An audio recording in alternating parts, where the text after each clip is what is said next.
11 অধ্যায় বীজগাণিতিক অনুপাত এবং সহানুপাতের সকল এমসিকিউ যদি তুমি শিখে নিতে চাও একটা ক্লাসই যথেষ্ট।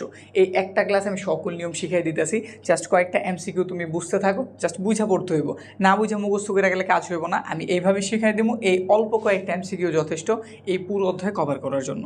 একদম প্রথমের এমসিকিউটা দেখতে খুবই সহজ সরল মনে হইতেছে, একটু তাকাই।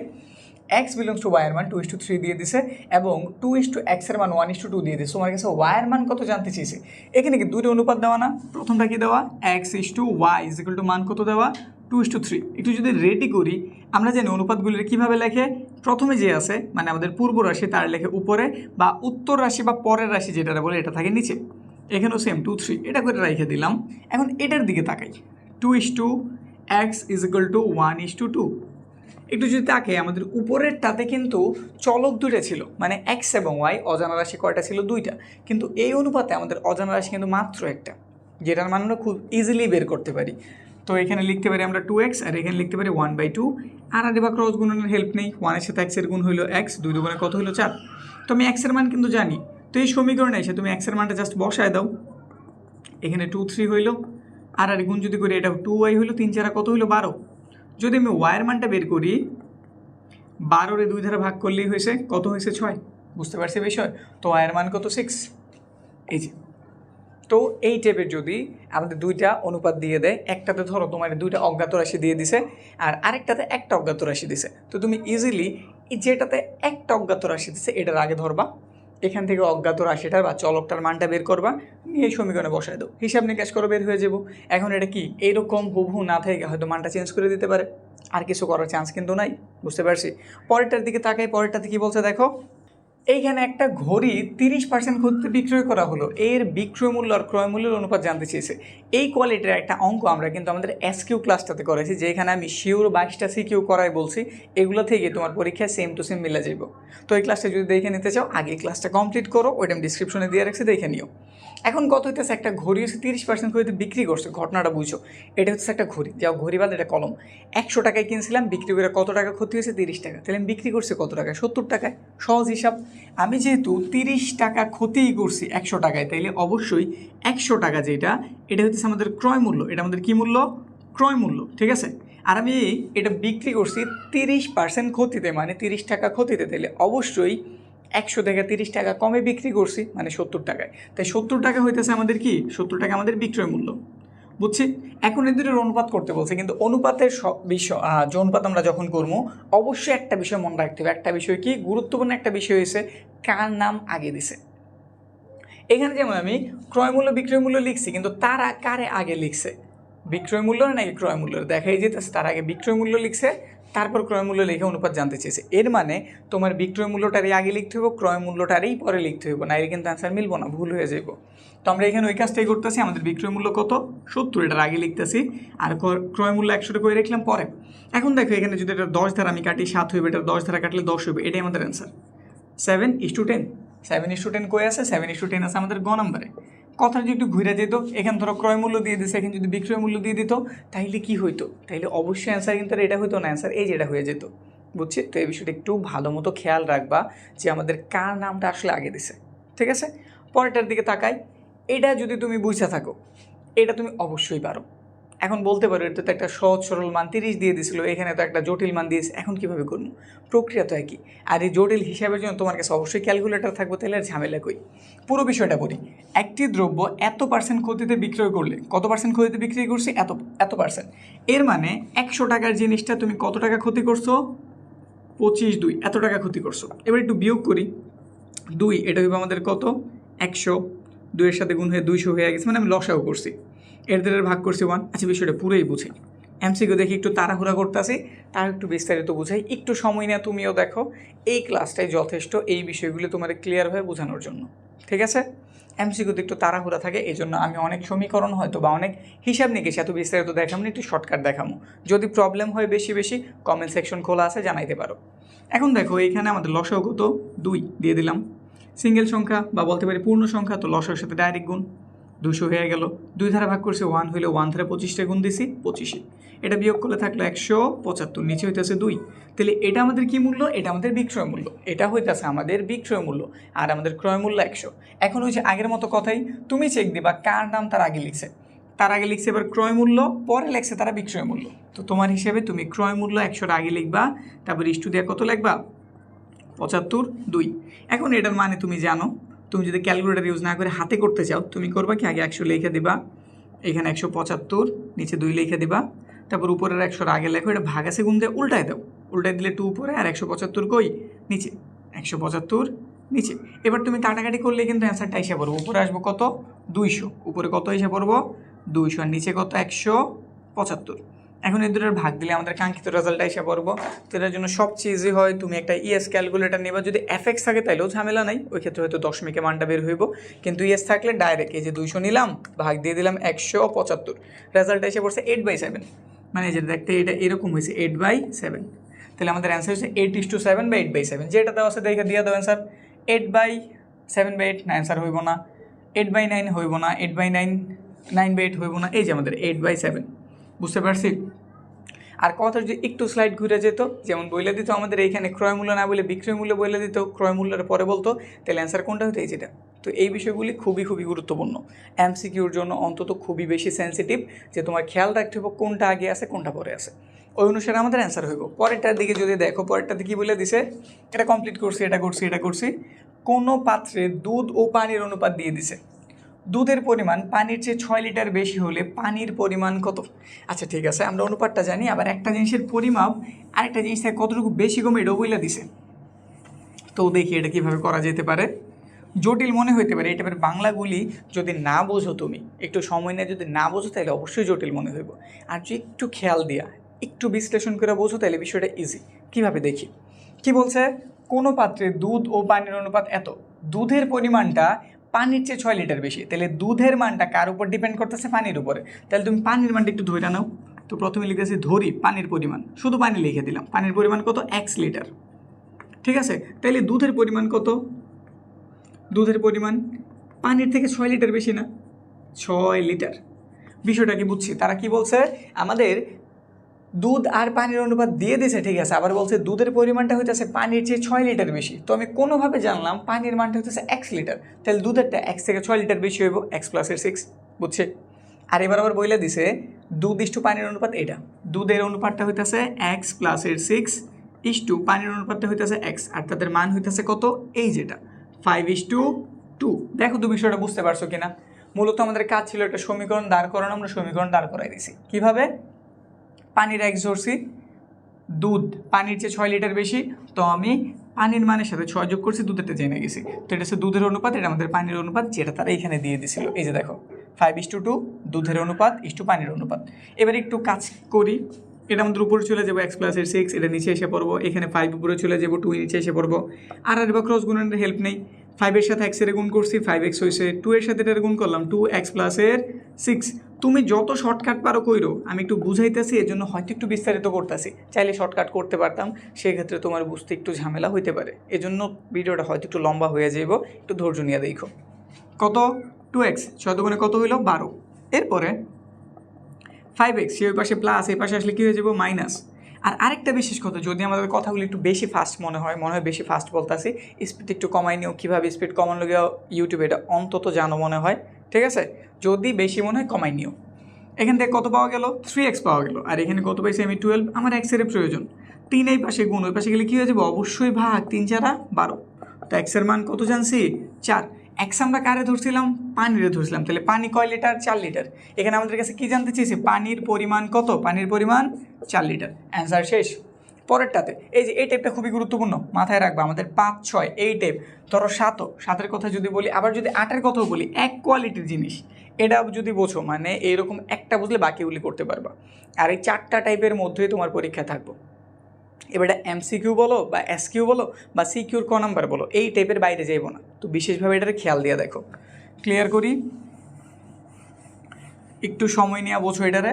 কি বলছে দেখো, P/Q, P এর অনুপাত 3, Q এর অনুপাত হইতেছে 4, এবং P ও Q এর কী বলে দিছে, গসাগু বলে দিছে 5। এদের লসাগু কত জানতে চেয়েছে। তো সবার আগে সংখ্যা দুটো যেহেতু অনুপাত দিয়ে দিছে, এই সংখ্যা দুটো আমি ধরে নিই, তো লিখতেছি আমি ধরি P সমান আমি ধরে নিলাম, তার অনুপাত কত হচ্ছে 3 না, আমি লিখে দিলাম 3x, আর Q এরটা দিয়ে দিছে তারা কত 4, তাহলে আমি 4x ধরে নিলাম। বুঝতে পারছি তো, অনুপাত মানেই তো তাদের সাথে কিছু একটা গুণাকার আছে, এই জন্যই তো তারা অনুপাত আকারে হয়েছে নাকি? তো জন্য আমি কাজটা কী করলাম, পি এর আমি ধরে নিয়েছি 3x আর কিউরে ধরে নিয়েছি 4x, যেহেতু তারা এইভাবে দিয়ে দিছে যে 3:4, এদের গসাগু দিয়ে দিছে। কী দিয়ে দিছে? গসাগু। তো তুমি 3x এবং 4x এর একটু গসাগু বের করো তো। গসাগু, গসাগু কারে বলে আমরা জানি তো। গসাগু মানে হইতেছে এই দুটোর মধ্যে যেইটুকু অংশ কমন আছে, মানে আমাদের উপরেরটার মধ্যেও আছে নিচেরটার মধ্যেও আছে। এখন তুমি বলো তো 3 আর 4-এর মধ্যে কমন কোনো গুণনীয়ক কি আছে? 3 এবং 4-এর মধ্যে এমন কোনো সংখ্যা আছে এক ছাড়া, অন্তত এক ছাড়া এমন কেউ কে আছে যার দ্বারা 3-এরও ভাগ যায়, 4-এরও ভাগ যায়? নাই। তাইলে অন্তত একটা জিনিস আছে, সেটা হচ্ছে 1, যেটা কত? 1। আর এইখানে দেখা যাচ্ছে এক্স এটাতেও আছে, এটাতেও আছে, তো 1 আর এক্সের গুণ করলে অবশ্যই এক্স পাওয়া যাবে। তো গসাগু আমরা কত জানলাম? এক্স। তো সেই হিসাবে গসাগু যেহেতু এক্স আর তারা এক্সের মান কত দিয়ে দিছে? 5 দিয়ে দিছে, তো আমি লিখতেই পারি এক্সের মান হইতেছে কত? 5। এবার এই দুজনের লসাগু জানতে চেয়েছে। কি জানতে চেয়েছে? লসাগু। তো 3 আর 4-এর যদি তুমি লসাগু করো, কিছু তারা ভাগ যেহেতু না যায়, তাহলে এই দুটোর গুণই করতে হইব। লসাগু বের করার জন্য দুজনকে কী করতে হইব? গুণ। 3 4 12, সাথে আছে একটা এক্স দিয়ে দিলাম, মানে 12x। এক্সের মান কত জানছি? মাত্র 5, তো বসাই দেই। আর 5 12 মনে হয় 60 হয় নাকি? তো আমাদের অ্যান্সার কমপ্লিট। অ্যান্সার কত হইব? লসাগু অবশ্যই 60 হইব। কয় নাম্বার? ক নাম্বার। এটা যেহেতু সেম এটার মতো বলছি, এটা দেখে দিয়েছি, একটু দেখো, মানে এটার উল্টা ভার্সন বলতে পারি। দুইটা সংখ্যার অনুপাত আবার দিয়েছে, একটা নাম হচ্ছে 4 আর একটা নাম হচ্ছে 7। তো সেমভাবে এটার নাম তুমি দিয়ে দাও 4, এটার নাম দিয়ে দাও 4x, আর আরেকটা কত দিয়ে দিছে? 7 দিছে না, এটার নাম দিয়ে তুমি 7x। এখানে আর পি কিউ দেয় নাই, তো তুমি একটার ধরলা, এটা হচ্ছে আমাদের একটা, এটা হচ্ছে অপরটা, ঠিক আছে? একটা হচ্ছে 4x আর একটা 7x। এদের কি দিয়ে দিছে তাকাও তো, এদের লসাগু দিয়ে দিছে। কি দিয়ে দিছে? 910। এখন তুমি বলো 4 আর 7-এর লসাগু কত? 4 এবং 7-এর মধ্যে যেহেতু কোনো কমন গুণনীয়ক নাই, তাহলে তাদের লসাগু কী হইব? এদের গুণফল। 4 আর 7-এর গুণফল। 4 আর 7-এর গুণফল কত জানি? না জানলে গুণ করে দেখে নিই। 4 7 কত হইল? 28, মানে কত এক্স? তাইলে 28x। এটা হচ্ছে আমাদের লসাগু, 28x। আর লসাগু এর মান তারা দিয়ে দিছে কত? 910, 910। তো এক্সের মানটা কত একটু বের করি। 910-এর যদি 28 দ্বারা ভাগ করা হয়, রেজাল্ট কত বের হয়? 910-এর 28 দ্বারা ভাগ করি, 910 ভাগ 28, 28, 4 7 28। এখানে 4 পাইছি, এখানে 7 পাইছি, নাকি ভুল তুলছি? একটু দেখে নিই। 4 7 28, ও সরি, আমি নিচেরটা তুলছি, এই জন্যই মিলতেছে না। কত?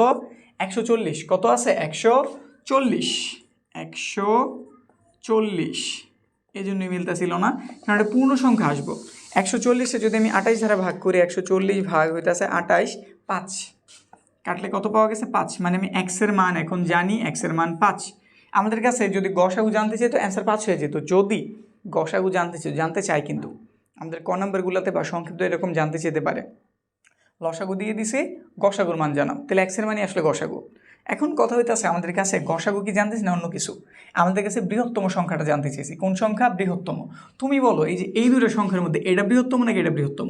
তোমার লজিকে কি বলে? 4x বৃহত্তম হবে না 7x? অবশ্যই বড়টা 7x।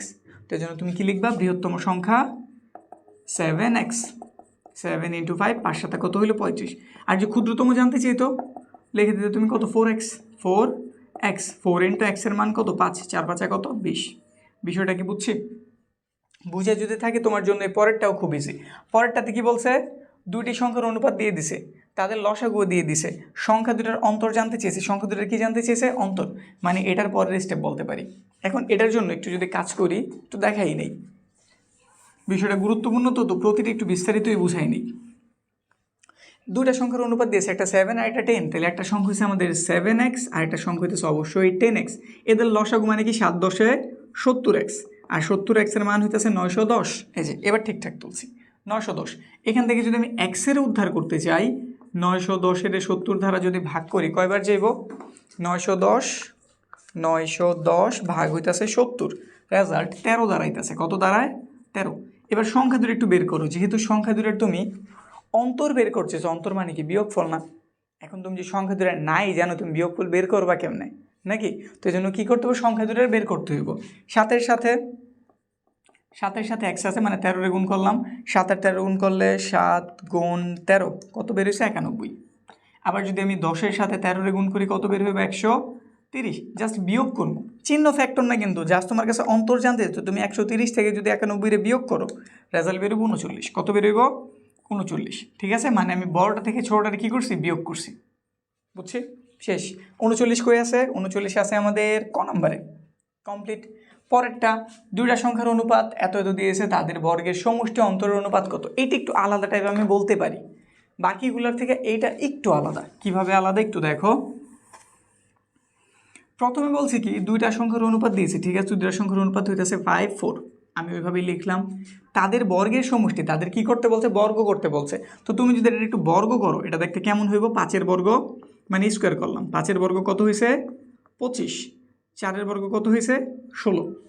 এরপরে বর্গের সমষ্টি বলছে, বর্গের সমষ্টি কি মানে এ দুটোর যোগ করতে বলছে, এ দুটোর কি করতে বলছে, যোগ। তো তুমি যদি 25 আর 16-রে যোগ করো, রেজাল্টটা কত বেরোইব, 25 আর 16-রে যোগ করতেছি, 25 যোগ 16। আবার কি করতে বলছে, দুটারে বিয়োগ করতে বলছে, যে অন্তর মানে হচ্ছে বিয়োগফল। তো উপরে আবার 25 বিয়োগ হইতেছে 16। তো যদি 25 আর 16-রে আমি যোগ করি, রেজাল্ট বের হইব 41। আর এখানে যদি বিয়োগ করি, 25 থেকে যদি আমি 16-রে বিয়োগ করি, রেজাল্ট বের হইব 9। তাহলে অ্যান্সার বের হইব 41:9। কারণ কি, এদের আবার অনুপাত জানতে চেয়েছে। তো এইরকম যদি করে, এটা অ্যান্সার কত নম্বরে হইব, আমাদের এইখানে এই মানটা কি আছে, হ্যাঁ আছে, গ নম্বরে। এটা একটু আমি বিস্তারিতভাবে বুঝাইনি। যদি তোমার কাছে কখনো ভাই যে এরকম জানতে চাই বর্গের সমষ্টি এবং অন্তরের অনুপাত বের করো, তুমি জাস্ট অনুপাতটা তুলবা, ধরো যেটা দেওয়া ছিল, এটার বর্গ করবা, বর্গ তুমি করতে পারো, 5-এর বর্গ 25, 4-এর বর্গ 16। এরপর বর্গ বের হয়েছে যেটা, এদের যদি সমষ্টি এবং অন্তরের অনুপাত জানতে চাই, তুমি জাস্ট যোজন আর বিয়োজন করবা। যোজন মানে এদের একবার যোগ হইব, মানে সমষ্টির কাজ হয়ে গেল। আর বিয়োজন মানে একটা থেকে আরেকটা কী হইব, বিয়োগ হইব, অন্তরের মান বের হয়ে গেল। সহজ হিসাব, বুঝতে পারছি। আমি চাইলে ভেঙেও করতে পারতাম, একই রেজাল্ট বেরোতো, কিন্তু তুমি যদি এই ফর্মেটটি ইউজ করো, খুব ইজিলি মাথায় থাকবো বা ইজিলিও তুমি করতে পারবা। এজন্য মন রাখবা, যদি আমাদের সমষ্টি এবং অন্তরের অনুপাত বের করতে বলে, তুমি আগে তোমার যে অনুপাতটা দেওয়া আছে ওটা স্কোয়ার করবা, যেহেতু বর্গ বলছে। এরপর যদি সমষ্টি বলে মানে যোজন করবা, অন্তর যদি বলে বিয়োজন করবা, কাজ কমপ্লিট, বুঝতে পারছি। তো আমাদের 8 নম্বরে হইলো। এবার 9 নম্বরটার দিকে দেখো দেখি, 9 নম্বরে কি বলছে, একটি দ্রব্যের ক্রয় মূল্য, আবার অনুপাতের অঙ্ক, কিন্তু ক্রয় বিক্রয় মূল্য এসে পড়ছে। এই যে প্রথম দিকের মতো, একটা দ্রব্যের ক্রয় মূল্য আর বিক্রয় মূল্য হইতেছে 5:6, শতকরা কত লাভ, শতকরা কত লাভ। একদম ছোট থাকতে তুমি যে ঐকিক নিয়ম করছো, ওই নিয়মটা বুঝিয়ে দিই। আমাদের এইখানে দেখো ক্রয় মূল্য হইতেছে 5, বিক্রয় মূল্য কত 6। তো একটু হিসাব করো তো, লাভ কত হয়েছে। এটার দাম 5 টাকা, আমি দোকানদার, এটার দাম 5 টাকা, তুমি আমার কাছে কিনতে আসতো, এটা আমি তোমার কাছে 6 টাকা বিক্রি করছি। মানে ঘটনা হয়েছে আমি কিনছিলাম 5 টাকা দিয়ে, এটা আমার ক্রয় মূল্য 5 টাকা, আমি তোমার কাছে বিক্রি করছি 6 টাকায়। কয় টাকা লাভ করছি, 1 টাকা না। আমার কাছে কিন্তু শতকরা লাভ জানতে চেয়েছে, বিক্রয় মূল্য জানতে চায়নি। শতকরা বিক্রয় মূল্য কত কেউ বলেনি, আমার কাছে জানছে লাভ কত। তো এখানে লাভ হয়েছে আমার কয় টাকা, 1 টাকা। আর সব সময় লাভ বা ক্ষতি হয় ক্রয় মূল্যের উপরে, কার উপরে, ক্রয় মূল্যের উপরে। মানে আমি 5 টাকায় লাভ করছি 1 টাকা। কয় টাকা, 1 টাকা। তাহলে 1 টাকায় অবশ্যই কম করবো আরও ভাগ, আর 100 টাকা মনে হয় বেশি করবো, তাহলে অবশ্যই কী হবে, 100 উপরে 5 কই নিচে 5 দিয়ে যদি আমি 100 টাকাটি 20 বার যাইব, তাহলে অ্যান্সার হয়েছে 20%। আমার লাভ হয়েছে শতকরা কয় পার্সেন্ট, 20%। 5 টাকায় আমি 1 টাকা লাভ করছি, 1 টাকায় কত লাভ করছি, 100 টাকায় কত লাভ করছি, ওই হিসাব করে একটা সমাধান দিয়ে দিছি, বুঝতে পারছি। এখন এখানে তো আমাদের কাছে লাভ জানতে চেয়েছে, তো এই জন্য আমি এই ফর্মেটে গেছি বা এইভাবে বের করছি। এখন যদি এখানে বিক্রয় মূল্য জানতে চাই, তো বিক্রয় মূল্য, শতকরা বিক্রয় মূল্য কত এটা জানতে চাইতো, তাইলে কি হইতো, আগে এটার অ্যান্সারটা একটু দাগ দিন, এটার অ্যান্সার হচ্ছে ক নম্বর। তখন তুমি করতা কি, 5 টাকা যদি ক্রয় মূল্য হয়, তাহলে বিক্রয় মূল্য অবশ্যই 6 টাকা। 1 টাকা হইলে আরও কম, 6 উপরে 5 নিচে। আর 100 টাকা হইলে সেম কোয়ালিটি, 6 উপরে 100 সাথে 5 কেটে দিছি, 20 বার গেছে, 6 দোকানে 12, 120% বা 120 টাকা। বুঝছি ঘটনা, তেমনও থাকতে কিন্তু পারে। তারপরে এটা আমাদের 10 এবং 11-এর মধ্যে খুব একটা ভালো কানেকশন আছে। কেউ যদি 10 এখন সুন্দরভাবে বুঝতে পারো, সে পরের অঙ্কটা পারবা। তো একটু ধৈর্য নেওয়া, একটু খেয়াল দে, এটা একটু বোঝার ট্রাই করি। আর এটা খুবই সিম্পল জিনিস। এখানে a/b=v/c দিয়ে দিছে, আবার তাদের মান দিয়ে দিছে 2/3। কত দিয়েছে, 2/3। তো যদি আমি একটু আলাদাভাবে লিখি, a/b, v/c, 2/3, মানে ab এর মানও হইতেছে কত, ফুল লিখছি 3 হইব। ab এর মান হইতেছে 2/3, আবার যদি হিসাব করি vc এর মানও কত, 2 আর 3। বুঝছি তো ঘটনা। এবার যদি আরেকটু ভাঙ্গে আমি লিখি, এখানে দেখো খেয়াল করে আমাদের v এটা মানে b কমন, b কি সব জায়গায় দেখা যায়, তারা কমন দেখা যেতেছে, ঘটনা বুঝছি। তাহলে একটু তাকায় যদি আমি এটা একটু এইভাবে লিখি, তাহলে তো বুঝতে আরও সহজ হইব যে আমাদের v ব্যাপারটা আসলে কমন। v/c সমান এটার মান কত 2:3 এরকম কিছু না। এবার যদি আমি তাদের একটা মিশ্র অনুপাত বানাইতে চাই, কি অনুপাত? মিশ্র অনুপাত, মানে সবার আমি এক করতেছি, একবারে লিখতে চাইতেছি, ওটা আমাদের মিশ্র অনুপাত। এখন তো দুটা দুটা করে আছে একটা অনুপাত, আমি এই দুইটা অনুপাতটা একত্র করে একটা মিশ্র অনুপাত বানাচ্ছিলে কী করতে হইব? প্রথম কাজ, এইখানে কি আমাদের ভি কমন না? ভি এর মানে এখানে 3, এইখানে কত 2 না? তো তোমার কাজ হইব কি জানো? ধরো আমি প্রথমটা দেখাই দিয়েছি, ফার্স্টেরটা তুমি 2:3 যে আছে এটা লিখলা। হ্যাঁ, এখন দেখো আমাদের এইখানে মানে প্রথমটা না দ্বিতীয়টা, আমি প্রথমটা লিখছি, যেটা হচ্ছে প্রথম লাইনটা। হ্যাঁ, বুঝাই দিলাম অ্যারো দিয়া। এটাতে আমি এই যে এটার মান লিখছি, এটার মান লিখছি, ভি কমন। নিচেরটাতেও কি ভি আছে না? এইখানে ভি এর মান কত 2 না? এই মানটা দ্বারা তুমি উপরের সবারই গুণ করবা। ভি এ যেহেতু আমাদের কমন, ভি যেহেতু আমাদের কি কমন, তো নিচে ভি এর যে মানটা আছে এই মান দ্বারা তুমি উপরেরটারে গুণ করো, তোনোটারে। তাহলে 2 দুগুণে কত হইল?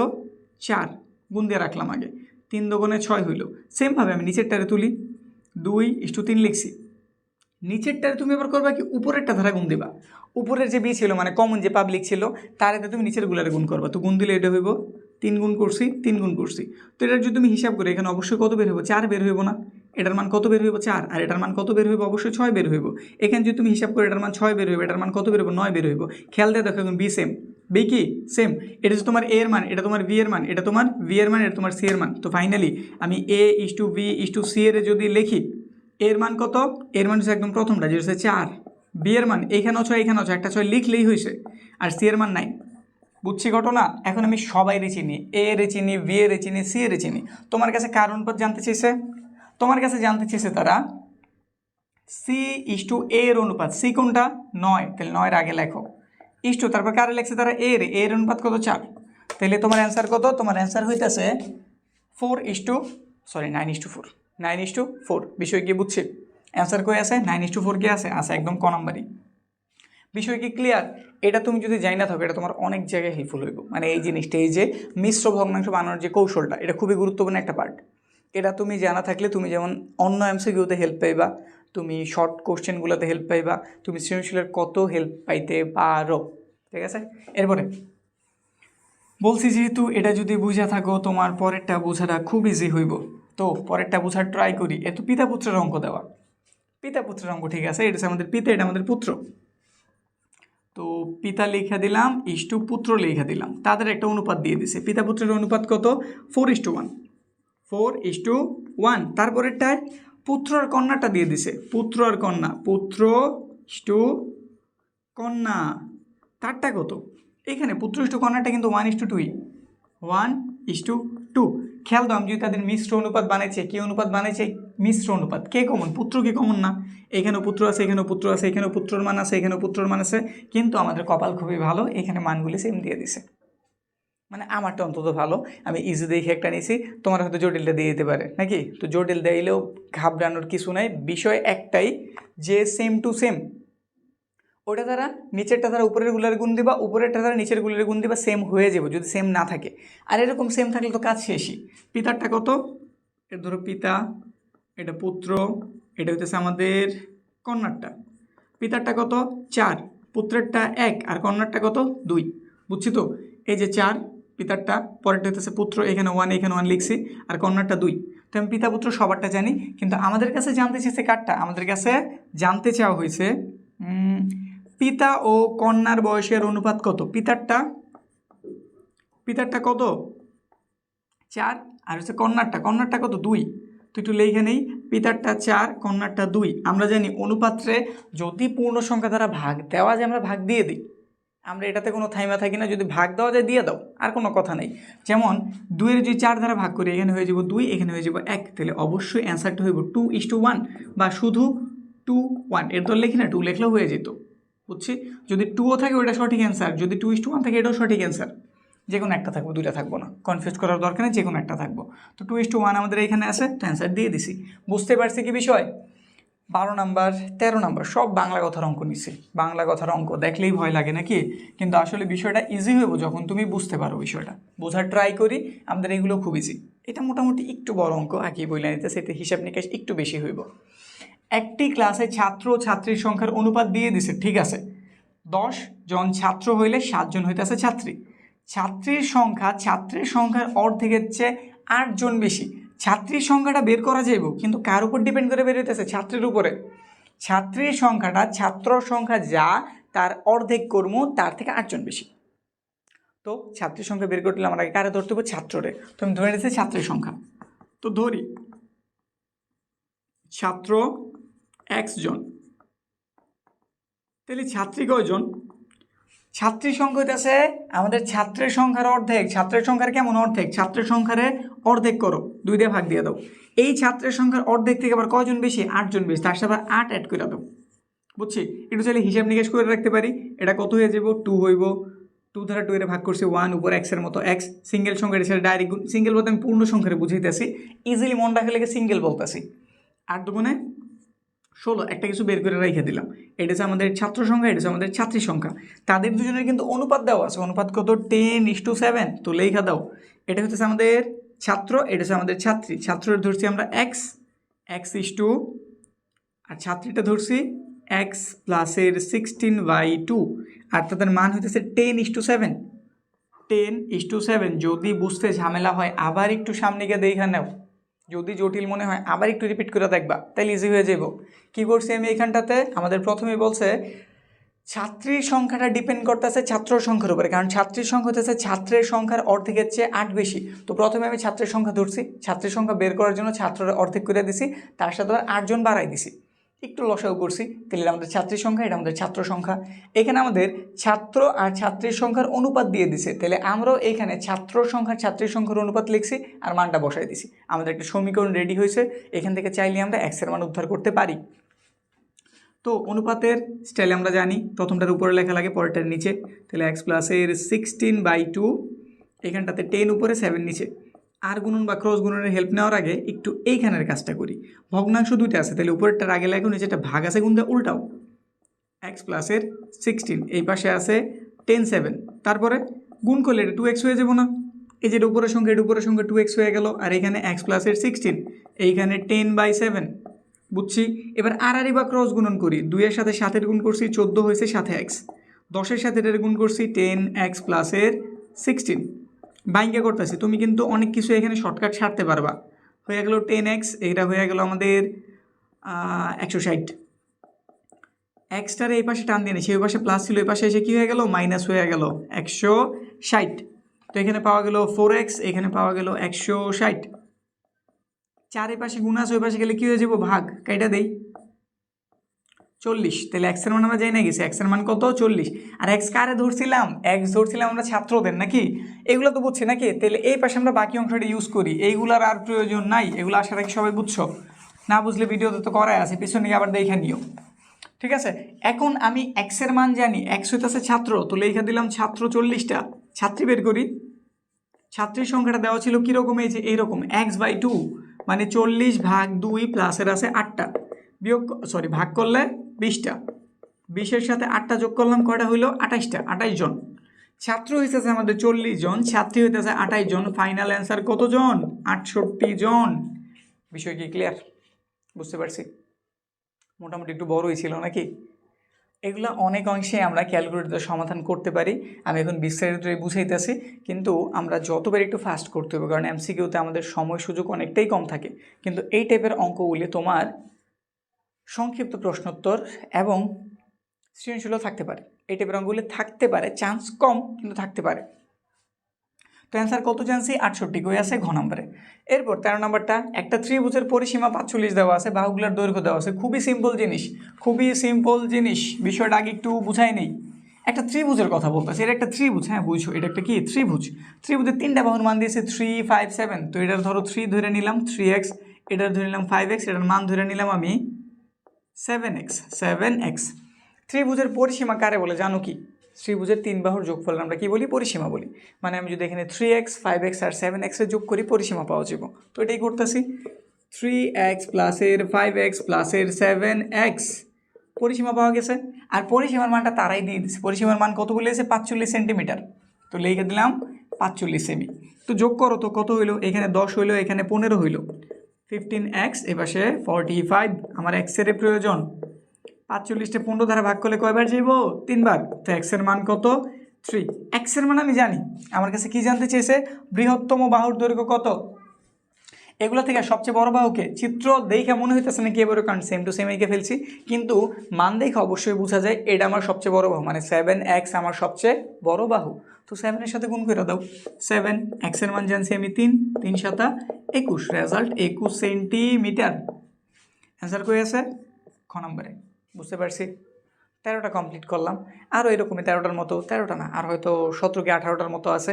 এগুলো কমপ্লিট করছো, এই 11 নম্বর অধ্যায় একদম ক্লিয়ার, পুরা ক্লিয়ার। তো চলো বাকিগুলি করি। 14 নম্বর একটা বর্গের বাহুর দৈর্ঘ্য বি একক, এর পরিসীমা আর কর্ণের অনুপাত জানতে চেয়েছে। বর্গ আর কি, প্রথমে এটা আমাদের একটা বর্গ, ঠিক আছে। এখন বর্গের কি কি বলছে? পরিসীমা বলছে। পরিসীমা মানে কি? 4 বাহুর যোগফল না? এটা যদি আমাদের ভি বাহু হয়, এটাও ভি, এটাও ভি, এটাও ভি, 4 বাহুর যোগ করলে কি পাওয়া যাবে? 4b। এটা আমাদের পরিসীমা, এটার নাম কি? পরিসীমা। এখন এটা তোমরা কর্ণ বলি, কিন্তু বর্গের কর্ণ নির্ণয়ের সূত্র কি আমরা জানি? বর্গের কর্ণ নির্ণয়ের সূত্র হইতেছে √2 ইন্টু বাহুর দৈর্ঘ্য। √2 সাথে হইতেছে বাহু, তাহলে √2 দিয়ে দিলাম। এটা আমরা বের করতেছি কর্ণ, ঠিক আছে। √2 বাহু কি ভি দিয়ে দিছে না? এদের দুজনের অনুপাত করতে বলছে, মানে এটারে এটা দ্বারা ভাগ করতে বলছে। তো ভাগ করি, ভাগ যদি করি, এখানে আছে আমাদের 4b উপরে চলে গেল, √2b নিচে। এভাবে কাটাকাটি করাটা নাকি ইজি মনে হয়, এই জন্য এইভাবে দেখাইতেছি। ভি দিয়ে ভি এর কেটে দিলাম। আমি √2 ধারা যদি 4 এর কাটি, একটু ভাঙ্গা দেখাই, হ্যাঁ। 4 যেই কথা, 2 ইন্টু 2 একই কথা, লিখলাম √2। একটা নর্মাল মানে স্বাভাবিক 2 যেই কথা, 2টা √2 লেখা মনে একই কথা, একদম ভাঙ্গা দেখাইতেছি। তো এটা দ্বারা এটা কেটে দিলে শুধু কী রইল? উপর রইল 2√2, নিচে কিছু নয় মানে 1। তো ফাইনালি অ্যান্সার 2√2:1। এটা কই আছে? এইখানে ক নাম্বার। এটা কি সঠিক? যদি খ নাম্বার দিয়ে দিই, অ্যান্সার কি হইব? সেমই তো, 2√2:1 আছে। এখানেও তো আমাদের 2√2:1 আছে। অবশ্যই এটা দিলে তুমি কাটা খাইবা। আমাদের আগে কার নাম বলছে? পরিসীমা পরে কর্ণ, তাহলে পরিসীমাটা আগে থাকতে হইব, কর্ণ পরে থাকতে হবে, মানে সঠিক উত্তর এই যেটা। এমসিকিউতে এই বিষয় খেয়াল রাখবা, বারবার বলতেছি, এই মিস্টেকটা করো না, শুধু শুধু নাম্বার কাটা যাইব। তারপরে পরেরটা কি বলছে? 15 নম্বরে কোনো বর্গক্ষেত্র তার কর্ণের উপর অঙ্কিত বর্গক্ষেত্রের ক্ষেত্রফলের অনুপাতে। এটা কি বলছে? একটু ঠান্ডাভাবে প্রশ্নটা আগে বুঝি। প্রশ্নে কি বলছে? প্রশ্নে বলছে কোনো একটা বর্গক্ষেত্র, এবার মান টান কিছু দেয়নি, সবার আগে তুমি একটা বর্গক্ষেত্র আঁকো। এটা একটা বর্গক্ষেত্র, এটা একটা কি? বর্গক্ষেত্র। বর্গক্ষেত্রে একটা বাহু ধরে নেই এ, এটাও এ, এটাও এ, এটাও এ, ঠিক আছে। তাহলে এটার ক্ষেত্রফল কত হবে? a²। তারপরে কি বলছে? তার কর্ণের উপর একটা কর্ণ অঙ্কন করি, যে কোনো এক মাথা আরেক মাথার সাথে অ্যাড করলাম, কর্ণ হইল। এই কর্ণের উপরে আরেকটা বর্গক্ষেত্র আঁকছে, মানে কর্ণরে আমি এবার একটা বাহু ধরছি, এটা ধরে আমি আরেকটা কি আঁকছি, এখানে এই যে একটা বর্গ আঁকছি। দেখো তো বিষয়টা বুঝছো কিনা? প্রথমে একটা বর্গ ছিল, একটা বর্গ হইল। এই বর্গের তো একটা কর্ণ আছে, অবশ্যই আছে না? দুইটা কর্ণ আছে, যে কোনো একটা কর্ণ নিলাম, কারণ কর্ণ দুটা সেম টু সেম। একটা কর্ণের উপরে আমি আবার একটা বর্গ আঁকছি, এটার একটা ক্ষেত্রফল আছে। এটার ক্ষেত্রফল কি হইব? কর্ণের মান হইতেছে √2a। √2a অবশ্যই। তাহলে আমাদের এই নতুন যে আমরা বর্গক্ষেত্র পাইছি, এটার ক্ষেত্রফল হইব √2a, তার উপরে একটা স্কোয়ার। যেহেতু আমাদের বর্গের ক্ষেত্রফলের সূত্র হইতেছে বাহু স্কোয়ার, আমাদের নতুন বর্গের একটা বাহু হইতেছে √2a, তাহলে এটার ক্ষেত্রফল √2a²। এটা আমাদের নতুনটার ক্ষেত্রফল, এটা আমাদের আগেরটার ক্ষেত্রফল। কি জানতে চেয়েছে? দুটোর অনুপাত বলছে। কার নাম আগে বলছে, কার নাম পরে বলছে? খেয়াল দিয়ে দেখো, এখানে কোনো বর্গক্ষেত্র, মানে বর্গক্ষেত্রটা আগে আছে আর কর্ণের উপর অঙ্কিত বর্গক্ষেত্র পরে আছে, তাদের অনুপাত জানতে চেয়েছে। ক্ষেত্রফলের অনুপাত, ক্ষেত্রফলের অনুপাত। তাহলে অবশ্যই তুমি এই ছোটোটার আগে দিবা, আর নতুন যেটা পেয়েছি এটা তুমি পরে দিবা। এবার একটু হিসাব নিকাশ করি। এখানে স্কোয়ার হইল, সমান হইব, এখানে কি হইব? √2 কাটা 2 হইব, a² হইব। আমরা এখান থেকে চাইলে a² বাদ দিয়ে দিতে পারি। এখানে আমাদের a² আছে, এখানে আমাদের কি আছে? স্কোয়ার আছে, বাদ দিয়ে দিতে পারি। কারণ জিনিসটা হচ্ছে যে আসলে এইরকম, এইভাবে দেখতে একটু ইজি মনে হইব। এটা দিয়ে কেটে দিয়েছে, উপরে কিছু নাই মানে 1, নিচে আছে 2। তো ফাইনাল অ্যান্সার 1:2। 2:1 হইলে কিন্তু কাটা, তো 1:2। কই আছে 1:2? এই যে এটাতে। শেষ। 14 হইল, 15 হইল, 15 নাম্বার সামান্তরিক বলছে। এবার আর বর্গের হিসাব নাই, এবার হচ্ছে সামান্তরিক। সামান্তরিক, সামান্তরিকের বিপরীত বাহুগুলি সমান ও সমান্তরাল জানি তো। একটা সামান্তরিক আঁকি, এটা আমাদের একটা সামান্তরিক, এটা আমাদের একটা কি সামান্তরিক কি কি বলছে, সামান্তরিকের পরিসীমা দিয়ে দিছে, সামান্তরিকের কি দিয়ে দিছে, পরিসীমা 56, মানে এই একটা বাহু, দুইটা বাহু, তিনটা বাহু, চারটা বাহু, এদের যদি যোগ করি যোগফলটা কত বের হইব, 56। এখন বলিয়েছে সন্নিহিত বাহু দ্বয়ের অনুপাত 4:3। সন্নিহিত বাহু মানে কি, দুটা বাহু একসাথে আছে, দুটা বাহু কি একসাথে, একটা আরেকটার সাথে লাইগা রয়েছে, যে এরকম একটা আরেকটার সাথে কি হয়েছে, লাইগা রয়েছে। তাহলে ধরলাম এই দুটোই, এটা যেহেতু একটু বড় দেখতেছি তাহলে এটার আমি 4 ধরে নিলাম, মানে 4x, আর এটা যেহেতু 3, এই যে ছোটটার আমি 3x দিয়ে দিলাম, দুটার মান জানছি। এখন তুমি আমার বলো দেখি, তুমি কি সামান্তরিকের বা আয়তের পরিসীমার সূত্রটা জানো কিনা? বর্গের পরিসীমার সূত্র একদম সিম্পল ছিল, চারটা বাহু যোগ করছে, কাজ শেষ। এখানে তো চারটা বাহু যোগ করবো, কিন্তু এটা সূত্রটা হইতাছে এই বাহুটার এই বাহুটা এক, এই বাহুটার এই বাহুটাকে আলাদা না, তো একবার এই বাহুটার এই বাহুটার যোগ করবো, এটা আমরা ধরো বললাম দৈর্ঘ্য, তারপর আছে প্রস্থ, প্রতিটা কি দুটা দুটা করে আছে না, তো এই জন্য এটা সূত্র হইতেছে 2 × দৈর্ঘ্য যোগ প্রস্থ। এই সূত্র তোমরা ছোটো থাকতে শিখছো আশা রাখি। আমাদের পরিসীমার সূত্র মানে আয়তক্ষেত্রের পরিসীমার সূত্র কি, 2 × দৈর্ঘ্য যোগ প্রস্থ, এই যে লিখছি। দৈর্ঘ্যের মান আমরা 4x ধরছি, দিয়ে দিলাম, প্রস্থের মান আমরা 3x ধরছি, দিয়ে দিলাম। এখানে একটু হিসাব নিকাশ যদি করি, 4টা 3টা 7টা, 7x, 7 দোকানে কত হলো 14x, আমি পরিসীমা 14x পাইছি, আর তারা 14x এর মান কত দিয়ে দিছে, এইখানটাতে কত দিছে, 56। আমার x এর প্রয়োজন, এটা এই পাশে গুণ আছে, এই পাশে গেলে কী হয়ে যাবো, ভাগ, যদি একটু কাটি কয়বার যাবো, মনে হয় 4বারই যাবো, তার একটু ভাগ দিয়ে দেখি, 56 ভাগ দিলাম 14 দ্বারা, 4বার গেছে, কত 4, x এর মান জানা গেল 4। আমাদের কাছে কি জানতে চাইছে, আমাদের কাছে জানতে চাওয়া হয়েছে বৃহত্তম বাহু ও ক্ষুদ্রতম বাহুর অন্তর।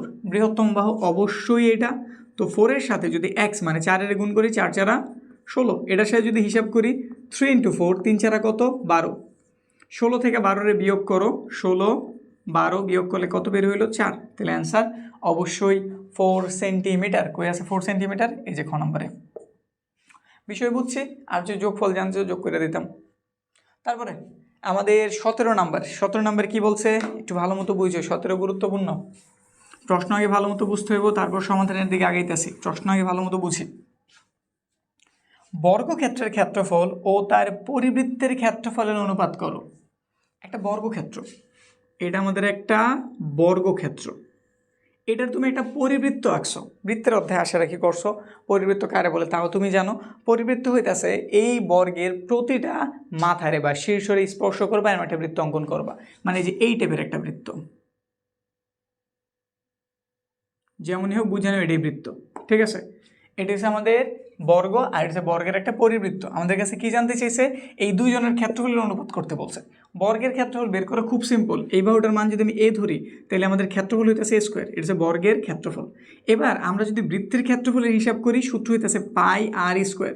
আমি তো r এর মান জানি না, পাই আমাদের মুখস্থ একটা সাবজেক্ট, জানি 3.1416, ঠিক আছে, কিন্তু আমি r এর মান তো জানি না। আর এর মান কীভাবে বের হইব, আর এর মান বের হইব এইভাবে, যদি তুমি একটু খেয়াল করো, যদি আমি এটার কর্ণটা আঁকি, কি আঁকি, কর্ণ আঁকি, আরে কর্ণ আঁকলাম, কর্ণ কি বৃত্তটার ব্যাস না, বৃত্তটার কি জিনিস, ব্যাস, ব্যাসের অর্ধেক করলে কি পাওয়া যায়, ব্যাসার্ধ। টেকনিকটা কি বুঝছি, এটা আমাদের একটা বর্গ, বর্গের যদি আমি কি অঙ্কন করতে পারি, কর্ণ, এই কর্ণটাই কিন্তু আমাদের যে বৃত্তটা তার কিন্তু ব্যাস প্রকাশ করে। কর্ণের সূত্র আমার জানা আছে, যেহেতু আমি এ ধরছি তাহলে সূত্র হচ্ছে √2a, এটা হচ্ছে আমাদের ব্যাস, মানে √2 এই হইতেছে আমাদের ব্যাস, 2 ধারা ভাগ করলে কি পাওয়া যায়, ব্যাসার্ধ পাওয়া যায়, 2 ধারা ভাগ করলে কি পাওয়া যায়, ব্যাসার্ধ, ভাগ করলে রেজাল্টটা পাওয়া যায় এরকম, এটা √2 থেকে যায়, মানে a/√2, এটা হইতেছে আমাদের আর এর মান, বৃত্তটার আর এর মান বা ব্যাসার্ধের মান। আর সূত্রটা কি পাই r স্কোয়ার, পাই r স্কোয়ার, পায়ের মতো পাই বসাইলাম, আর এর স্কোয়ার মানে a√2, তার উপর একটা স্কোয়ার, পায়ের মতো পাই, এখানে পাওয়া গেল a স্কোয়ার, এখানে √এর স্কোয়ারে কাটা 2। বুঝতে পারছি বিষয় কী বের হয়েছে, এই যে এইটুকু আমাদের বৃত্তের ক্ষেত্রফল। আবার একটু বুঝাইনি, আমার কাছে একটু জটিল মনে হইতেছে। এখানে আমাদের একটা বর্গ দিয়ে দিছে, বর্গটার পরিবৃত্তের কথা বলছে, এই দুজনের ক্ষেত্রফলের অনুপাত জানতে চেয়েছে। কথা হইতেছে বর্গের যদি বাহুটার আমি এ ধরি, ক্ষেত্রফল সূত্র একদম সিম্পল, বাহু স্কোয়ার, এ স্কোয়ার করছি, কাজ শেষ। এবার আমার বৃত্ত যে, তার ক্ষেত্রফলের সূত্র কি পাই r স্কোয়ার, পায়ের মান আমরা জানি কিন্তু আর এর মান আমরা জানি না, আর এর মান কীভাবে বের হইব, তাকায় দেখলাম যদি আমি বর্গটার কর্ণ অঙ্কন করতে পারি, এটাই কিন্তু আমার বৃত্তের ব্যাস হয়ে যায়, কি হয়ে যায়, ব্যাস। তো ব্যাসের মান কত, কর্ণের সমান, কর্ণের সূত্র হচ্ছে √2a, লিখছি √2a। এখন ব্যাসের অর্ধেক করলে পাওয়া যায় ব্যাসার্ধ, তাইলে আমি √2a এর 2 ধারা ভাগ করছি, আমি ব্যাসার্ধ পাইছি এই যেটা, এখন আমি ক্ষেত্রফলের সূত্র অ্যাপ্লাই করি, পাই আর স্কোয়ার, পাই লিখছি, এটার উপরে স্কোয়ার দিছি, এর স্কোয়ার রুটের স্কোয়ারে কাটা 2 হয়েছে, বুঝছি। এখন এই দুটোর কি করতে বলছে, মানে এটা আমাদের ক্ষেত্রফল, এটা আমাদের ক্ষেত্রফল, এই দুটোর অনুপাত করতে বলছে। এদের অনুপাত, আগে কার নাম লিখছে বর্গের, পরে কার নাম লিখছে পরিবৃত্তের। তাহলে তুমি বর্গেরটারে আগে লিখো, এ স্কোয়ার ইস টু, এটা একটু সুন্দরভাবে এ স্কোয়ার পাই বাই 2 লিখে দিই। তারপরের কাজ আমরা একটু ভগ্নাংশ আকারে লিখি, তাহলে আমাদের কাটাকাটি করতে একটু ইজি মনে হইব, কারণ এভাবে করতে আমরা বেশি অভ্যস্ত নাকি। এই না ফরম্যাটটা, এটা আমাদের উপরে, এই জিনিসটা কই নিচে চলে গেছে। এবার একটু বিস্তারিত তারে ভাঙিয়ে এখানে বিস্তারিত 2-1 লাইন করলে ইজি হয়ে যাব। উপরেরটার আগে লিখলাম, নিচের একটা ভাগ আছে, একটা গুণ চিহ্ন দিয়ে উল্টাই দিলাম, তাহলে আমাদের কি হয়ে গেল, 2 চলে গেল উপরে, এ স্কোয়ার পাই এসে বললো নিচে, বুঝছি। উপরের এটা নিচের এটা কাটা, তাহলে উপরে হলো একটা 2, নিচের হলো একটা পাই, এটা যেই কথা 2:2 পাই মনে হয় একই কথা নাকি। তাহলে আমাদের অ্যান্সার কত, 2:2 পাই। 2:2 পাই কি আছে, 2:2 পাই আছে আমাদের একদম 1 নাম্বারটাতে, ক নাম্বার শেষ, বুঝছি। এখন এটা যদি বুঝে থাকো তুমি পরেরটাও বুঝবা, কারণ এটাই জটিল বেশি ছিল। কোনো একটা বর্গের একটি বৃত্ত অন্তর্লিখিত হলে, আগের বার পরিবৃত্ত আঁকছিলাম, এবার আমরা অন্তর্বৃত্ত আঁকতেছি, বর্গের কথাই বলছে। তো আবারও একটা বর্গ অঙ্কন করি।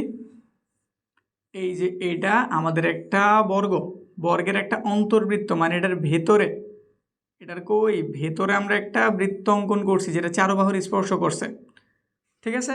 এখন কি জানতে চেয়েছে, কোন একটি বর্গের একটি বৃত্ত অন্তর্লিখিত হলে বৃত্ত ও বর্গের পরিসীমার অনুপাত, বৃত্ত আর বর্গের পরিসীমা, আগে বৃত্তের নাম লেখছে পরে আমাদের বর্গের নাম লেখছে, তাদের পরিসীমা জানতে চেয়েছে।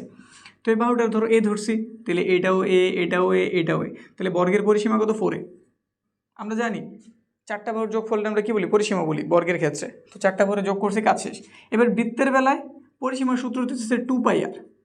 আবার আমি 2ও চিনি, পাইও চিনি, কিন্তু আর এর মান তো জানি না। আর এর মান না জানি, ঠিক আছে, এটা যেহেতু আমাদের বর্গের ভেতরে আঁকা হয়েছে, যদি আমি মাঝখান থেকে একটা দাগ টানি, এটার মান যদি এ হয়ে থাকে, এই বাহুটার মান যদি ধরো, এই বাহুটার মান যদি এ হয়ে থাকে, এটার মান কি এই হইব না? ছোট বা বড় হওয়ার কোনো চান্স আছে কি, নাই মনে হয়। তাহলে এটার মান পেলাম আমি এ, মানে ব্যাসের মান জানছি আমি এ, তাহলে ব্যাসার্ধের মান কত, এ রে 2 ধারে ভাগ করি, মানে এটা আমাদের ব্যাসার্ধ। তাহলে পরিসীমার সূত্র কি, 2 পাই আর, 2 লিখলাম, পাই লিখলাম, আর এর মান বসাই দিলাম a বাই 2, 2 আর 2 কেটে দিস, তাহলে শুধু কত পাইছি, পাই এ, পাই এ।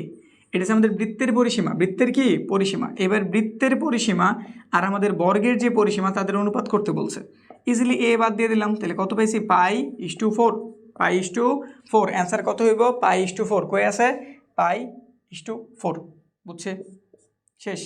সমানুপাতের উদাহরণ কোনটি, সমানুপাত সহজ জিনিস, কথার মধ্যে অ্যান্সার আসে, অ্যান্সার পুরোপুরি বইলে দিছে। সমানুপাত, অনুপাতগুলোর মান সমান, মানে দুটো অনুপাত দেওয়া আছে, অনুপাত দুটোর মান যদি সমান হয়ে থাকে তারাই সমানুপাত। এখন খেয়াল দাও সঠিকভাবে, যদি একটু এদিকে আমি তাকাই, 3/4 এইভাবে দেখতে আমরা একটু অনভ্যস্ত, বেশি একটা ইজি লাগে না। যদি আমি এইভাবে কোনো কিছুরে দেখি তাহলে তো ইজি লাগে বেশি। এবার তুমি বলো 3/4 যে কথা, 4/3 কি একই কথা, জীবনে কি সেম? এটারে 4 টুকরা করতেছে, এটার 3 টুকরা করতে, দুটো কি সেম? সেম না। আরও যদি বুঝতে না পারি, ক্যালকুলেটরে হিসাব দাও, এই যেটার তুমি ভাগ দিলে 0 পয়েন্ট কিছু একটা পাইবা, আর এটার ভাগ দিলে 1 পয়েন্ট কিছু একটা পাইবা। এই জিনিসটাকে আসলে সমান, জীবনে সমান না, তাহলে এটা বাদ। পরেরটার দিকে তাকাই, পরেরটা আছে 2/3 লিখলাম, এই যে এখানে 2/3, আর এখানে দেওয়া আছে 6/10, 6/10, 6 উপরে 10 কই নিচে। এটার কাটাকাটি যায় না, এটা তো কাটাকাটি যায়, 2 দিয়ে কাটি, 2 দিয়ে কাটলে এটা 3 বার গেল, এটা গেলো 5 বার। আচ্ছা তুমিই বলো যে এই দুটা কি জীবনে সমান? সমান হওয়ার কোনো চান্স আছে কি, নাই, তাহলে এটাও বাদ।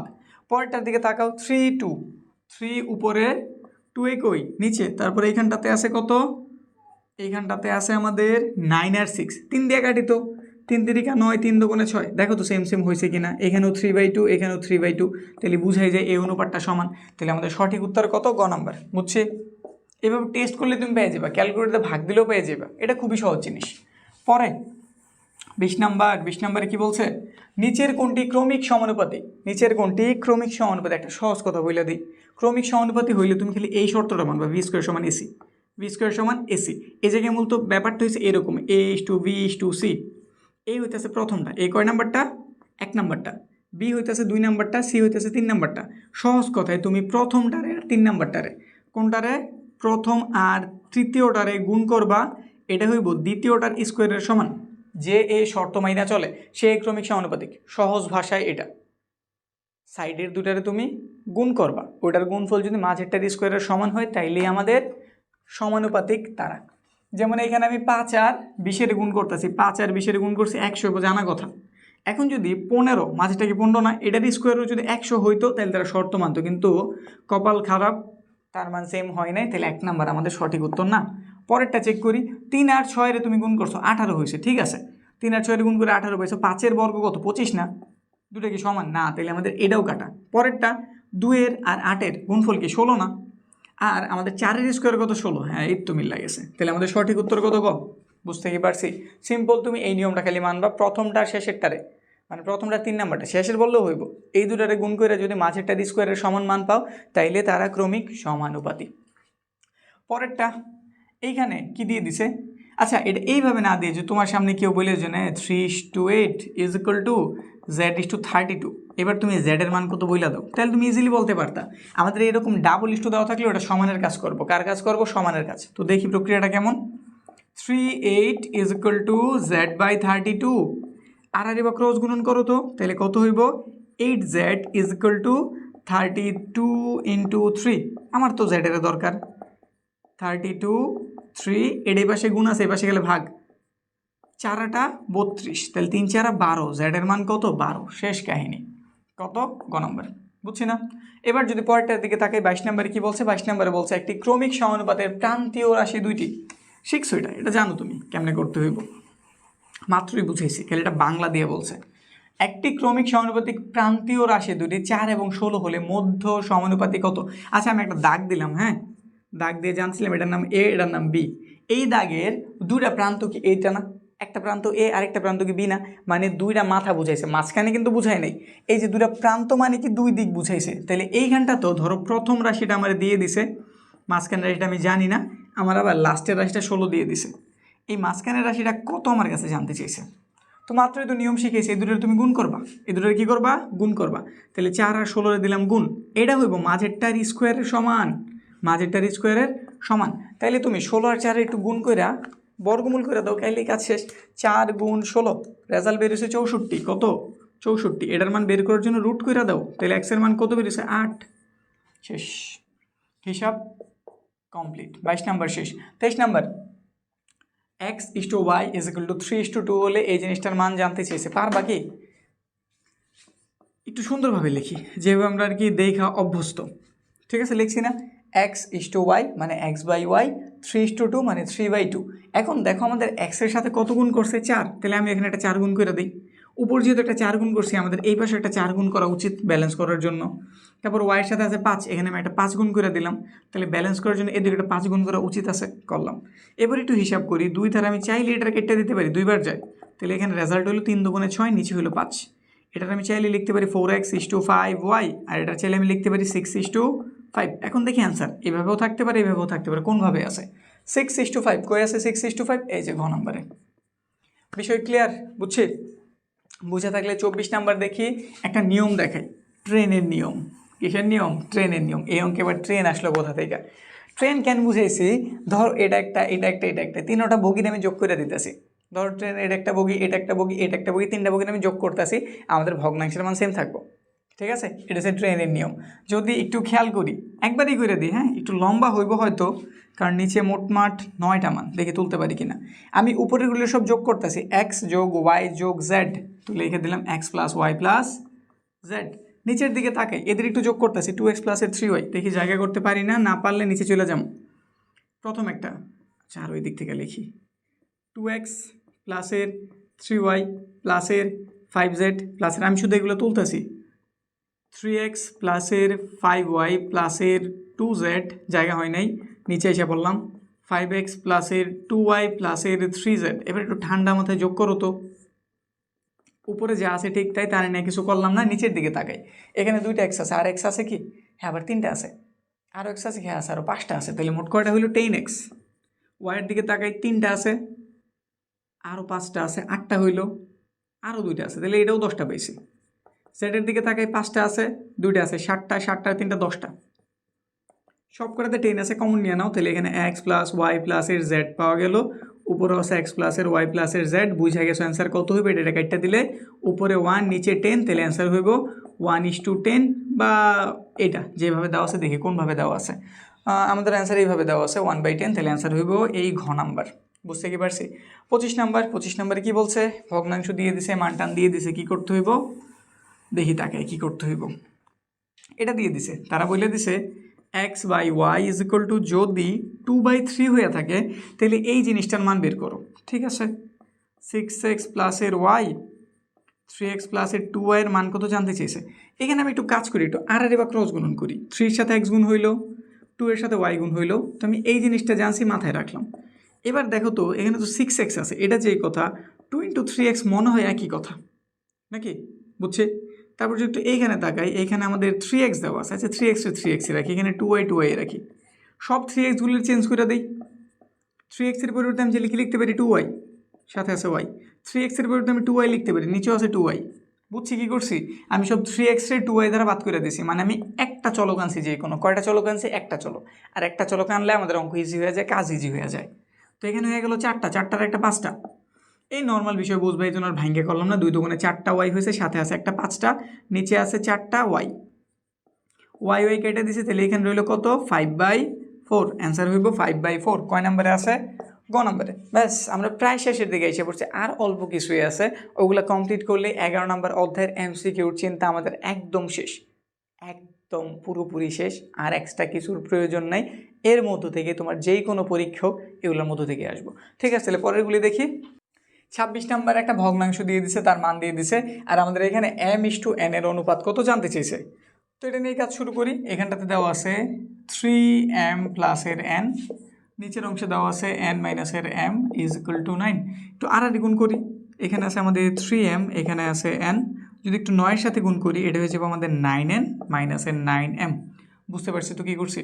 এখন যদি একটু খেয়াল করি, আমাদের এইখানেও m আছে, এখানেও m আছে, এক পাশে আনি, সেই পাশে মাইনাস হলে এই পাশে আসলে অবশ্যই প্লাস হয়ে যাব।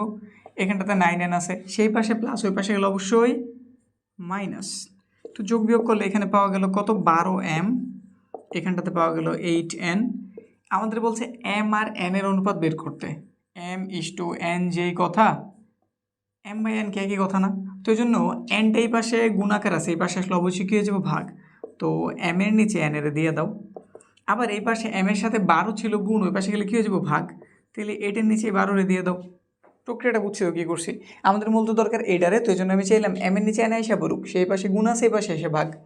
আবার সংখ্যাগুলো এক পাশে নিতে চেতেছি, 12 এই পাশে গুণ ছিল, ওই পাশে গেলে কী হবে? ভাগ। এবার একটু কাটি, 4 দ্বারা কাটলে এদের 2 বার যায়, এটা যায় 3 বার। তাহলে মূলত m/n এর মান জানা গেল 2:3। 2:3 অ্যান্সার কই আছে আমাদের? 2:3, হ্যাঁ মান ঠিকঠাক আছে। 2:3 কই আছে? এই যে ক নম্বরে। বুঝছি? এবার 27 নাম্বার অঙ্কটা কেমন জানি নাকি, কেমন জানি, ঠিক আছে, তাদের জন্য যারা এই অঙ্কটা মূলত করে নেই। এটা আমাদের একটা গুরুত্বপূর্ণ অঙ্ক অনুশীলনীর। আমরা সিকিউতে কিন্তু এটা সমাধান করছি, এর আগের ক্লাসে আমরা সিকিউ কমপ্লিট করছি।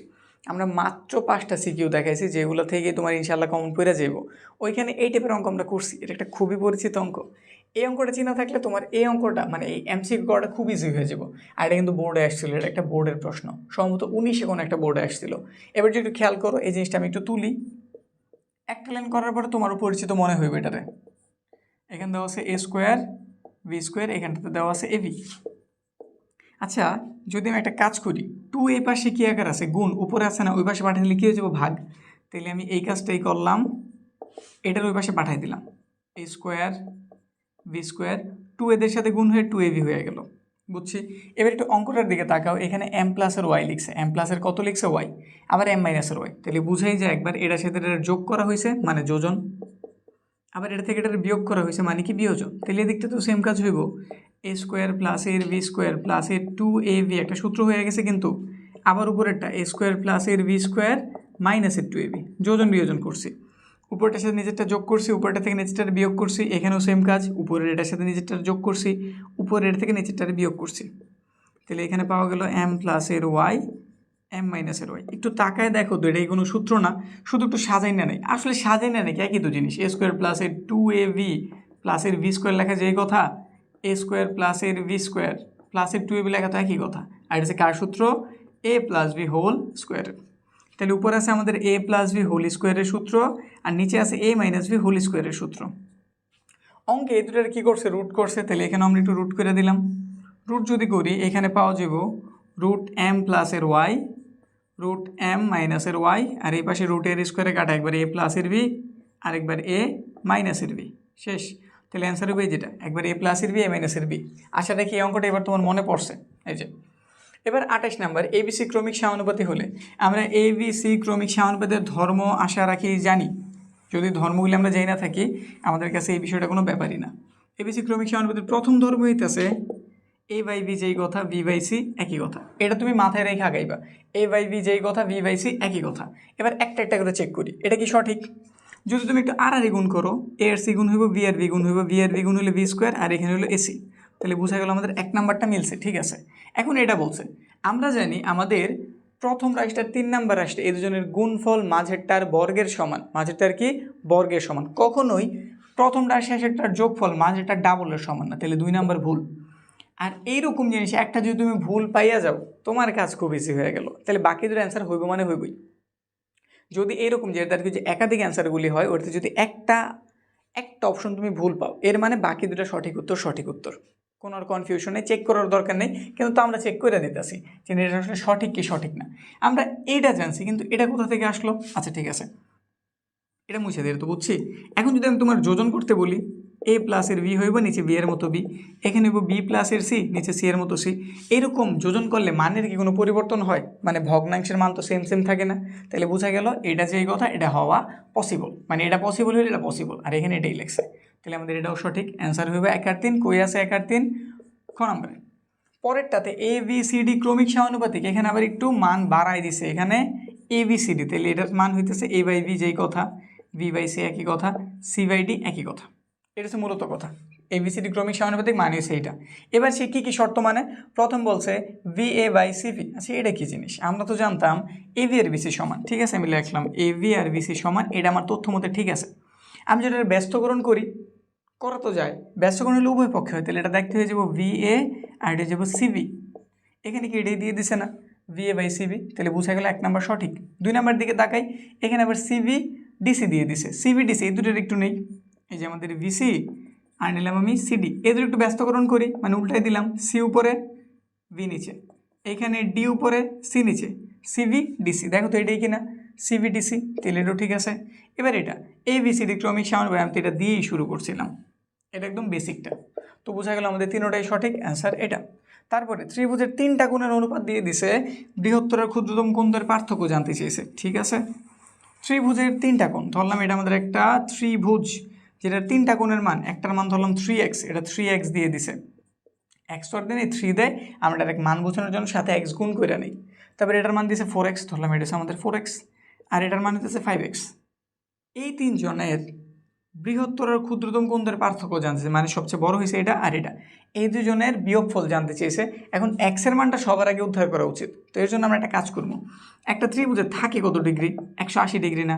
এবার ত্রিভুজের দেখতে যেই রকম খুশি ওই রকম হোক, একটা ত্রিভুজের ভেতরে 180 ডিগ্রি থাকে, এটা ফিক্সড। তাহলে বুঝাই গেল যদি আমি 3x 4x এবং 5x যোগ করতে পারি, মানে 3টা কোণের যদি যোগ করতে পারি, রেজাল্ট অবশ্যই 180 বের হইব, মানে হইবই।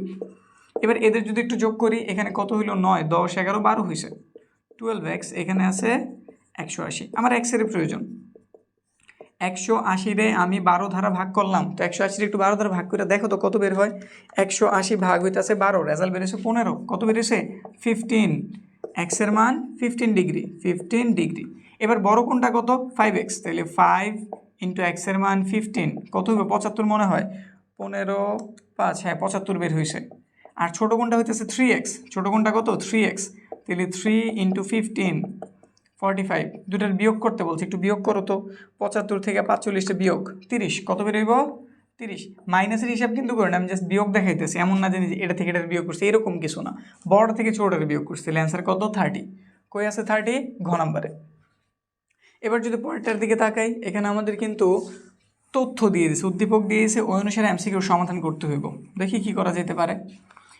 একটা ত্রিভুজের 3টা কোণের অনুপাত দিয়ে দিচ্ছে, এই যে এই টাইপের জিনিসই, কিন্তু এখানে অপশনগুলি দেখি। একটা কোণ যদি 2x হয়ে থাকে, একটা কোণ কি 2x, তাহলে আরেকটা কোণ অবশ্যই 7x হইব, ঠিক আছে অপশন। আরেকটা কোণ 9x হইব, এটাও ঠিক আছে। কোন 3টার সমষ্টি 15x, এই 3টার যোগ করি, 2x প্লাস এর 7x প্লাস এর 9x। আচ্ছা এগুলোর যোগ করলে জীবনে কি 15 হইব? 15 হওয়ার কোনো চান্স আছে? এইখানে তো হয়ে গেছে আমাদের 16 17 18 হয়ে গেছে, নাকি? তাহলে বোঝা গেল আমাদের এটা সঠিক না। তাহলে অ্যান্সার 1 আর 2, 1 আর 2 কই আছে? ক নম্বরে। পরেরটায় বৃহত্তম কোণের মান কোনটি? বৃহত্তম কোণ, এটার মধ্যে থেকে বৃহত্তম কোণ কি? এই যে আমাদের 9x না, এটা মাত্র এটা যেই নিয়মে করলাম এটা কি সেম নিয়ম না? কোন তিনটা লিখছি, কোন তিনটার যোগফল অবশ্যই 180 হইব। এখানে কত হইল? এখানে আমাদের 18x হইল, এখানে আছে 180। আমরা x এর মানটা উদ্ধার করি, 180 রে 18 দ্বারা ভাগ করছি, পাওয়া গেছে 10। কত পাওয়া গেছে? 10। তাহলে x এর মান হচ্ছে 10। বৃহত্তম কোণ কোনটা? বৃহত্তম কোণ হচ্ছে অবশ্যই 9x। তাহলে 9 এর সাথে যদি x মানে 10 এর গুণ করি, 9 10 90, অ্যান্সার অবশ্যই ঘ নাম্বার। শেষ, কমপ্লিট আমাদের 11 অধ্যায়ের এমসিকিউর ঝামেলা শেষ। যে প্রথম থেকে মতো ক্লাসটা দেখছো তার এমসিকিউ নিয়ে আর ভয় করার কোনো প্রয়োজন নাই। তুমি তোমার গাইড, টেস্ট পেপার যেটা খুশি ওইটা আছে খোলো, বা অনলাইনে অন্যান্য স্যারদের ক্লাস আছে তাদের প্রশ্ন ব্যাংকগুলি দেখো, তুমি ইনশাল্লাহ সবগুলি পারবা। পরীক্ষার জন্য তুমি রেডি, পরীক্ষা ভালো মতো দাও, তোমাদের জন্য শুভকামনা রইল। এই ক্লাস শেষ হইলো, পরবর্তীতে অন্য যে গুরুত্বপূর্ণ অধ্যায়গুলি আছে ওগুলার প্রতিটা ক্লাসে আমাদের আসতে থাকবো।